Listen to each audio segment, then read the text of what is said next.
நான் எப்பவுமே என்னுடைய ஃபேன்ஸான என் பிரதர்ஸ் அண்ட் சிஸ்டர்ஸ்ன்னு சொல்லுவேன். ஏன்னா அவங்கள வந்து ஒரு ஃபேமிலியாக பார்க்குறேன்.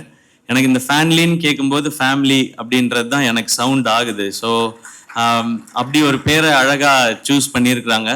அண்ட் இவங்க சொன்ன ஐடியா என்னென்னா, நிறைய நெகட்டிவிட்டிஸ் இன்னைக்கு இருக்கிற காலகட்டத்தில் அதெல்லாம் ஃபில்டர் பண்ணி ரொம்ப பாசிட்டிவான என்கேஜ்மெண்ட் ஃபேன்ஸ்குள்ளே இருக்கணும் அண்ட் ஃபேன்ஸ்க்கும் அவங்களோட ஐடலுக்கும் இருக்கணுன்றதே வந்து ஒரு ரொம்ப நல்ல தாட்டாக இருந்தது.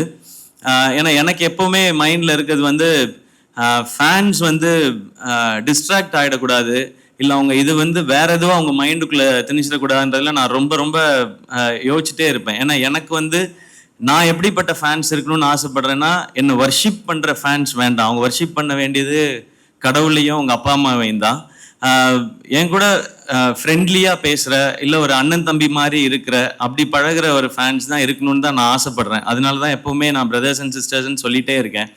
அப்போ அதுக்கு ஏற்ற மாதிரி ஒரு பிளாட்ஃபார்ம் இருக்குன்றது ரொம்ப சந்தோஷம். ஏன்னா இப்போ எல்லாரும் சொல்கிற மாதிரி, இப்போ கோபி சார் சொன்ன மாதிரி, குகேஷ் சொன்ன மாதிரி, சோஷியல் மீடியாவை கண்டா எல்லாருக்கும் ஒரு பயம் வருது. இப்போது அதுக்குள்ளே போய் எதுக்கு நம்ம வந்து ஒரு தேவையில்லாத விஷயங்களை எடுத்துக்கிட்டு அப்படின்னு சொல்லி நான் நிறையா பார்க்குறதே இல்லை.